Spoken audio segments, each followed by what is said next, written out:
안녕하십니까. 공병호TV의 공병호입니다. 10월 3일 날 개천절 광화문 시위는 또 그 대규모 집회는 우리들에게 국가란 우리에게 무엇인가라는 그런 질문을 던집니다. 사실 우리 자신에게 조국이란 무엇인가라는 그런 질문이 합당합니다만은 그 훌륭한 조국이란 단어를 그 멍청한 조국이란 친구가 다 가져가 버려가지고 혼탁한 단어가 되고 말았습니다. 이 단어가 다시 순수한 의미를 되찾는 데는 상당한 시간이 필요하지 않겠느냐는 그런 생각을 해봅니다. 근래 우리 사회에서 혼란스러움과 당황스러움은 해방과 함께 있었던 좌익과 우익의 극심한 그런 갈등과 혼란을 떠올리게 합니다. 그 시대에 관한 이야기를 지금 읽다 보면은 신생 독립국인 대한민국이 어떻게 독립되었을까? 어떻게 건국되었을까? 그런 의문을 갖게 됩니다. 세상 기준으로 이야기하면 신생 독립국 대한민국의 건국은 기적적인 일이었고 신앙적인 그런 용어를 빌리면 하나님의 보호하사 대한민국이 탄생했다. 그런 이야기를 할 수가 있습니다. 지금도 이처럼 좌파들의 공세와 거짓과 선전과 선동이 이렇게 덧세고 거칠고 이렇게 공세적인데 그 시대 신생독립국 대한민국은 어떻게 살아남았을까? 어떻게 그것을 극복했을까? 그 당시 문헌을 읽다 보면은 정말 가슴이 아려오는 것을 피할 수가 없습니다. 당신이 겪는 어려움, 당신의 고단함, 당신의 가난함은 당신 책임이 아니고 저 사람들, 저 부류들, 저 인간들, 저 계급들 때문이다. 이렇게 책임을 돌리는 그런 호소는 어느 시대나 호소력이 있죠. 그렇기 때문에 정말 좌에게 맞서서 나라를 지키는 것은 상당한 노력과 헌신과 희생이 없이는 그것이 가능하지가 않습니다. 항상 좌익 사상은 인간의 본능에 호소하기 때문에 그만큼 사람들의 마음을 사로잡을 가능성이 높은 거죠. 우리나라가 물질적으로 풍요로움을 그렇게 발전해 오면서 크게 놓쳤던 부분이 좌익적인 사상이 사람들의 심성에 또 아주 호소력이 크기 때문에 그런 부분을 방어하기 위해서 정신적인 면에 투자하는 그런 노력을 게을리했던 부분들이 아마 지금 우리가 겪고 있는 이런 사회적인 혼란일 겁니다. 그런데 이제 그런 것을 우리가 인정하더라도 한국에는 유난히 좌익 사상에 대한 기대감과 그리움이 강한 사회입니다. 이것은 아마도 한국인들의 심성 한 부분을 차지하고 있는 근본주의적 성향, 교조주의적 성향 이런 부분들이 대단히 중요한 역할을 하지 않았느냐. 뭔가를 하면은 아주 극단적인 어떤 것을 추구하는 그런 성향이 아마도 한국의 좌익 사상이 아주 질기게 오랫동안 생명력을 유지하는 이런 원인 가운데 하나가 일 것이다. 그런 생각을 하게 됩니다. 우선 내 나라, 내 조국이라는 그런 질문을 한번 던져보겠습니다. 저는 경남 통영에서 났습니다. 그리고 미국의 잉여 농산물로 만든 옥수수 식빵을 배급받았던 그런 시대입니다. 따라서 가난으로부터 나라가 빠르게 탈출하는 그런 과정을 고스란히 기억을 하고 있고 그 기억이 평생을 살아가는데 큰 힘이 되고 일종의 기준점을 제공합니다. 광화문 광장 집회를 여는 단체가 어제 조간신문에 전면 광고를 했습니다.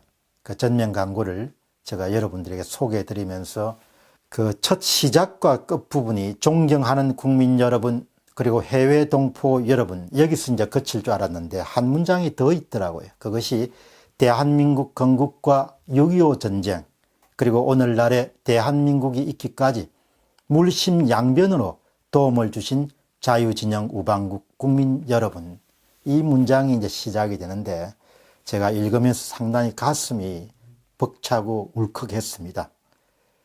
그 자신의 오늘이 있기까지 자신의 노력뿐만 아니고 타인들에게서 받았던 그런 은혜라든지 노고라든지 이런 부분을 우리가 인정을 하게 되면은 누구더라도 자신과 타인 그리고 자기 나라와 다른 나라를 부정적으로 보거나 부정적으로 생각하거나 미워하거나 배척하는 그런 마음이 상당히 줄어들 수가 있죠.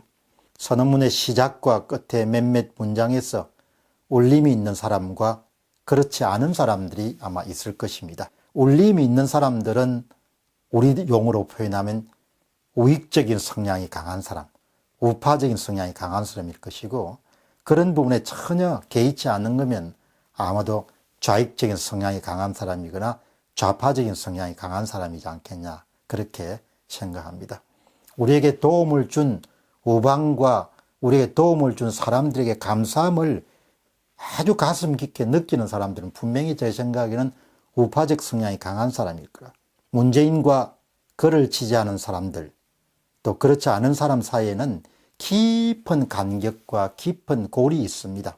세계관이라든지 가치관, 인생관, 경제관, 이런 부분들이 크게 차이가 나죠.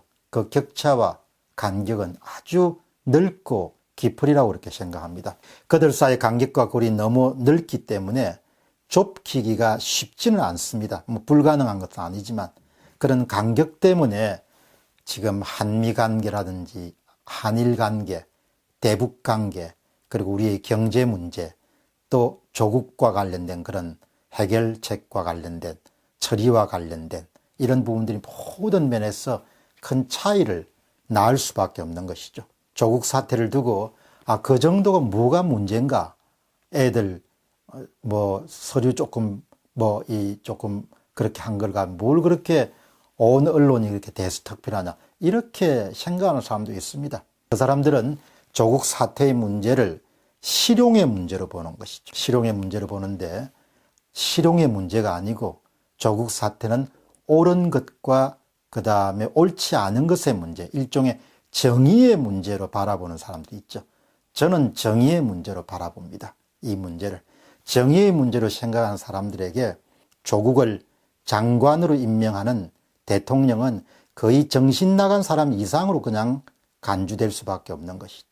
조국과 같은 사람을 그냥 임명하는 것을 이해할 수 있는 사람도 있겠지만 조국과 같이 그렇게 부정의하고 부정직하고 편법을 쓰고 불법을 사용한 사람들을 장관직에 임명하는 그 사람 자체가 그냥 사람으로 안 보이는 겁니다. 왜 그런 거 하니까 조국 사태를 정의의 문제로 보기 때문에, 실용의 문제가 아니고. 광화문 집회에서 조국 퇴진을 주장하고 문재인 퇴진을, 조국의 감옥을 주장하고 문재인 퇴진을 주장하는 사람들의 공통점 가운데 하나는 옳은 일을 해야 한다는 것이죠. 그 사람들은. 그리고 이 나라에서 옳지 않은 일을 옹호하는 일이 없어야 된다고 믿고 행동하기 때문에 수많은 사람들이 광화문으로 뛰쳐나간 겁니다. 옳은 일을 해야 된다.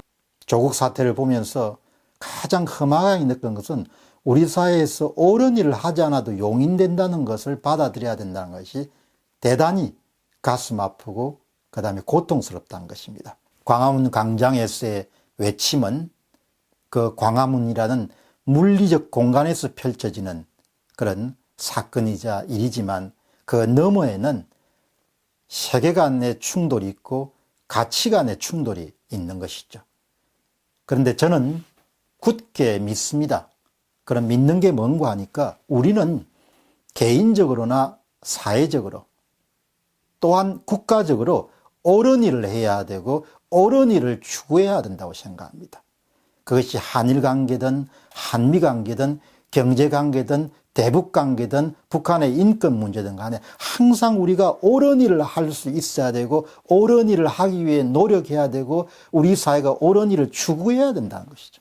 동시에 우리는 옳지 않은 일을 하거나 옳지 않은 일을 우리에게 강요하는 것에 대해서 저항하고 맞서 싸울 수 있어야 되는 것이죠. 옳은 것을 하고 옳은 일을 하면서 살아야 그게 오래 갈 수 있다는 것이죠. 그게 훌륭함을 가는 지름길이라는 사실입니다. 공병호 TV의 공병호였습니다. 감사합니다.